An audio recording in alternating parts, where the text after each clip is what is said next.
रमेश एक छोटे से कस्बे में रहने वाला साधारण सा लड़का था।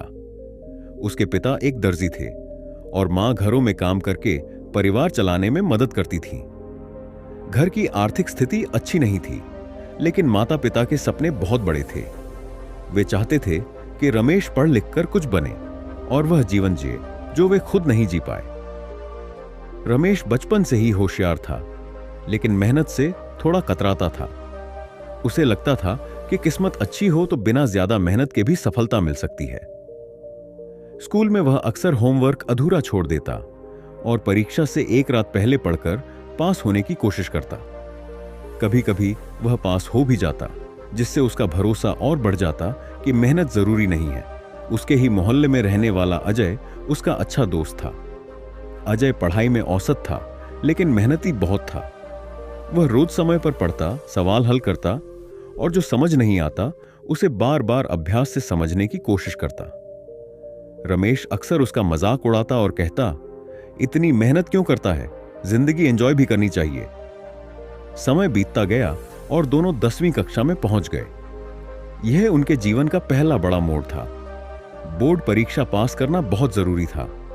अजय ने पहले से ही पढ़ाई शुरू कर दी, जबकि रमेश ने सोचा कि आखिरी समय में पढ़ लेगा। परीक्षा नजदीक आती गई और रमेश का आत्मविश्वास धीरे धीरे डर में बदलने लगा। जब परीक्षा के नतीजे आए तो रमेश फेल हो गया। वह पहली बार असफल हुआ था। उसके माता पिता चुप थे, लेकिन उनकी आंखों में निराशा साफ दिख रही थी।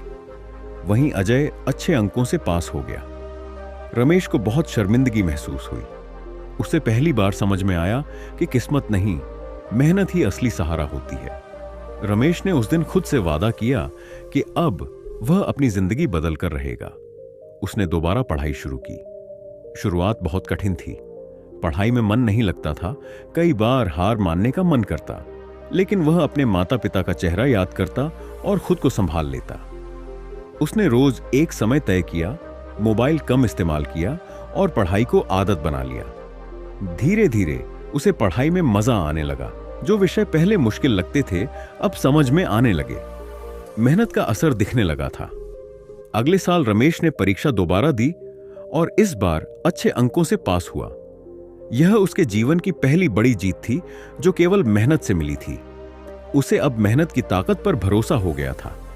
आगे चलकर रमेश ने कॉलेज में दाखिला लिया। वहां प्रतिस्पर्धा और भी ज्यादा थी।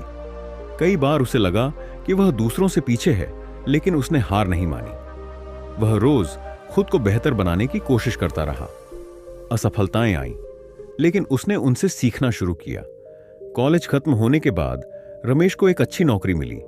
उसकी पहली सैलरी से उसने अपने पिता के लिए नई सिलाई मशीन खरीदी और मां के लिए साड़ी। उस दिन उसके माता पिता की आंखों में खुशी के आंसू थे। रमेश को लगा कि उसकी सारी मेहनत सफल हो गई। कुछ साल बाद रमेश उसी कस्बे के स्कूल में बच्चों से मिलने गया। उसने अपनी कहानी बच्चों को सुनाई और कहा, मैं भी कभी मेहनत से भागता था, लेकिन आज जो कुछ भी हूं मेहनत की वजह से हूं। मेहनत कभी बेकार नहीं जाती। उस दिन रमेश को समझ आया कि मेहनत सिर्फ सफलता नहीं देती, बल्कि इंसान को मजबूत भी बनाती है। जो व्यक्ति मेहनत से नहीं डरता, वही जीवन में आगे बढ़ता है। इस कहानी से हमें यह सीख मिलती है कि मेहनत का कोई विकल्प नहीं होता। किस्मत साथ दे या न दे, लेकिन मेहनत हमेशा हमें सही रास्ते पर ले जाती है।